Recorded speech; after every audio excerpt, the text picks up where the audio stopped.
আজকের রাতটা জমে ক্ষীর। যদি বলো কেন জমে ক্ষীর, আজকে টুকটুকদের বাড়িতে হঠাৎ প্ল্যানিং হয়েছে 8টার সময় যে মোমো বানানো হবে। তো মোমোর সাথে স্টিম মোমো, ফ্রাই মোমো দুটোই টুকটুক মাও বানিয়েছে, তার সাথে আবার স্যুপ চাটনি প্রপারলি দোকানে যেরকম পাওয়া যায় সেরকমই বানিয়েছে। হ্যাঁ, মোমোর শেপটা হয়তো একটু আলাদা ডিফারেন্স রয়েছে, কিন্তু খুব ভালো বানিয়েছে টুকটুক। তাহলে এই যে মোমোটা, এটা কি তুই বানিয়েছিস? ইয়েস। ইয়েস। তাহলে খেয়ে দেখি নাকি? এই মোমোটাও আমি বানিয়েছি, আচ্ছা চাটনিটাও আমি বানিয়েছি, স্যুপটাও আমি বানিয়েছি। আচ্ছা ঠিক আছে, কিন্তু আমাকে মা হেল্প করেছে, তুমি হেল্প করেছো। আচ্ছা ঠিক আছে, তো হেল্প করেছো তোমরা আচ্ছা, সবাই। একটু ধরো দেখি, তাহলে খেয়ে দেখি হ্যাঁ রিভিউটা দিই। হ্যাঁ। দেখি এই যে, আহা, এই যাও সস দিয়ে। হুম, ভালো লাগা ভাবি স্পিনটা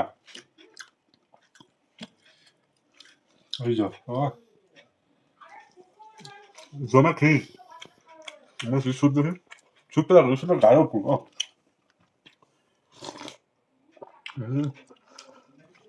টুকটুক ফার্স্ট টাইম বানিয়েছে, তুমি যথেষ্ট ভালো বানিয়েছে। সত্যি টুকটুক খুব সুন্দর হয়েছে, থ্যাংক ইউ রে। ওয়েলকাম। ভালো হয়েছে? হেভি হয়েছে, হেভি হয়েছে। না তোকে একটু খাইয়ে দিই, মানে গরম তো? না গরম না, অল্প করে কামো।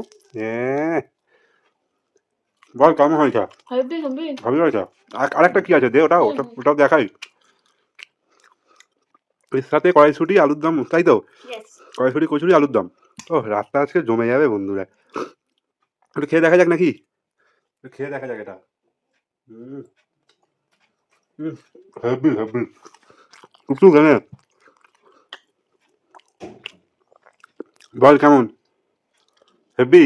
আচ্ছা, এটা আমি বলে নিই, এটা আমাদের বাড়িতে হয়নি, এটা আমার মামার বাড়ি থেকে এসেছে, কড়াইশুঁটির কচুরি আর আলুর দম। ঠিক আছে, তাহলে এই কচুরিটা টুকটুকের মামার বাড়ি থেকে এসছে, কিন্তু মোমোটা টুকটুক নিজে বানিয়েছে। চলো বন্ধুরা টাটা, আমরা খেতে থাকি। অবশ্যই তোমরা সাবস্ক্রাইব করে যেও। চলো টাটা বন্ধুরা।